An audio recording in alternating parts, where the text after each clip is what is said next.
دھوکا بہت وفادار ہوتا ہے۔ آپ جس مرضی کو دیں لوٹ کر آپ کے پاس ہی آتا ہے۔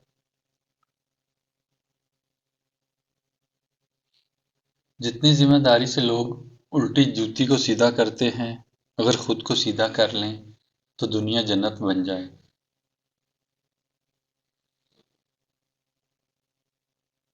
جسے تمہاری اچھی یا بری عادت کی پرواہ نہیں، وہ دشمن ہے۔ جو تمہاری اصلاح کی فکر کرتا ہے، وہ تمہارا سچا دوست ہے۔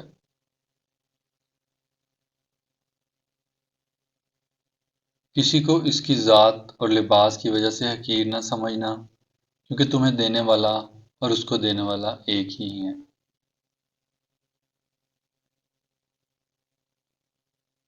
اللہ کی دی گئی ڈیل کو اپنی چالاکیاں مت سمجھیں۔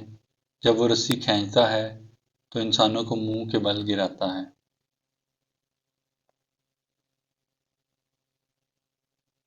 پتہ ہے اصل خوشی کیا ہے؟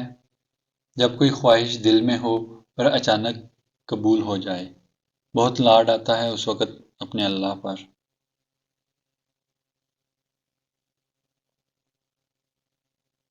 بدلنا کون چاہتا ہے؟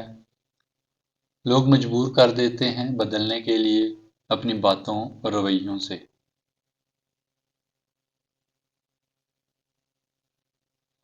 صبر کرنے سے اللہ وہ بھی دیتا ہے جس کی امید نہیں ہوتی، اور مانگنے سے وہ بھی مل جاتا ہے جس کی امید ختم ہو جاتی ہے۔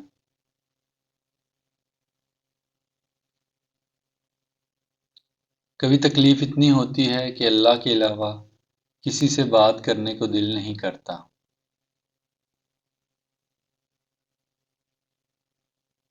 سوچ سمجھ کر زندگی گزارو، کیونکہ جو آج مٹی کے اوپر کرو گے کل مٹی کے نیچے اس کا حساب بھی دینا پڑے گا۔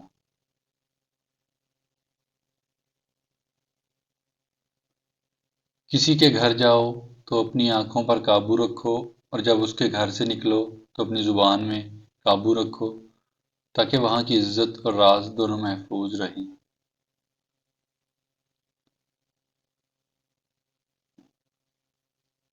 زندگی کا تجربہ تو نہیں، پر اتنا معلوم ہے، چھوٹا آدمی بڑے موقع پر کام آ جاتا ہے، اور بڑا آدمی چھوٹی سی بات پر اوقات دکھا دیتا ہے۔ خیال رکھنا، تمہاری وجہ سے کسی کی آنکھ نم نہ ہو، کیونکہ تمہیں اس کے ہر آنسو کا حساب دینا ہوگا۔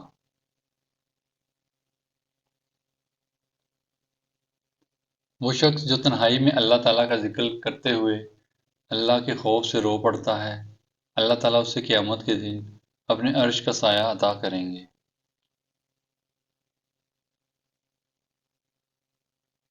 قرآن سے جڑنے کے علاوہ ہمارے پاس نجات کا کوئی راستہ نہیں۔ قرآن سے رابطہ توڑنا نہیں ہے، کسی بھی قیمت پر نہیں۔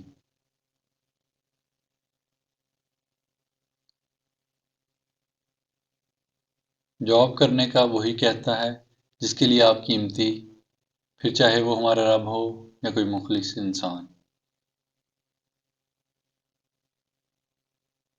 امید کرتا ہوں آپ کو آج کی ویڈیو اچھی لگی ہوگی۔ ویڈیو کو لائک اور شیئر کرنا نہ بھولیے گا، اور چینل کو سبسکرائب ضرور کیجیے گا۔ جزاک اللہ۔